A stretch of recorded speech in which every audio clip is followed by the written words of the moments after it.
Hi friends, welcome to VividTech.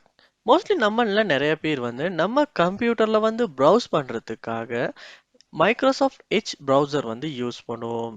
So இந்த Microsoft edge ப்ரௌசரில் நம்ம எப்படி லாங்குவேஜ், அதாவது நமக்கு தேவையான லாங்குவேஜை சேஞ்ச் பண்ணுறது அப்படின்றது தான் இந்த வீடியோவில் பார்க்க போகிறோம். ஸோ வாங்க வீடியோக்குள்ளே போகலாம். வீடியோ கடைசி வரைக்கும் ஸ்கிப் பண்ணாமல் பாருங்கள். இதான் நம்ம சேனலுக்கு நீங்கள் ஃபர்ஸ்ட் டைம் வந்திருப்பீங்களா இருந்துச்சுன்னா, நான் தான் விக்னேஷ்.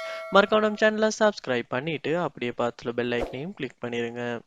நீங்க உங்க கம்ப்யூட்டர்ல, அதாவது விண்டோஸ் 10 ஆகட்டும், விண்டோஸ் 11 ஆகட்டும், ஸோ எந்த ஆப்ரேட்டிங் சிஸ்டம் அப்படின்றது பிரச்சனை இல்லை. சேம் ஸ்டெப்ஸ் தான் உங்களால ட்ரை பண்ண முடியும். ஸோ ஃபர்ஸ்ட் ஸ்டெப்பா நீங்க மைக்ரோசாஃப்ட் எட்ஜ் ப்ரௌசரை உங்க கம்ப்யூட்டர்ல நீங்க ஓபன் பண்ணிருங்க. ஓபன் பண்ணிட்டு இந்த கார்னர்ல பாப்பீங்களா இருந்துச்சுன்னா த்ரீ டாட்ஸ் கொடுத்துருப்பாங்க, அதை கிளிக் பண்ணிருங்க.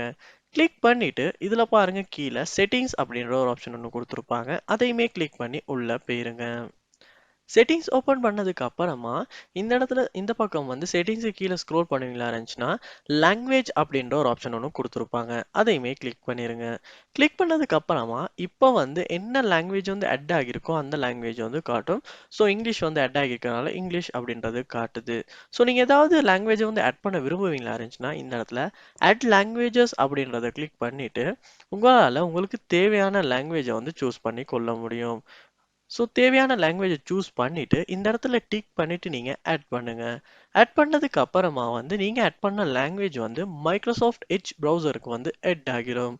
ஸோ இப்படித்தான் மைக்ரோசாஃப்ட் எட்ஜ் ப்ரௌசர்ல நமக்கு தேவையான லாங்குவேஜை சேஞ்ச் பண்றது. ஸோ இந்த வீடியோ உங்களுக்கு ரொம்ப யூஸ்ஃபுல்லா இருந்திருக்கும்னு நினைக்கிறேன். இது போல நிறைய வீடியோ பார்க்கணும்னா கண்டிப்பா நம்ம சேனலை சப்ஸ்கிரைப் பண்ணுங்க. அப்படியே பார்த்துள்ள பெல் ஐக்கனையும் கிளிக் பண்ணிருங்க. தேங்க்யூ.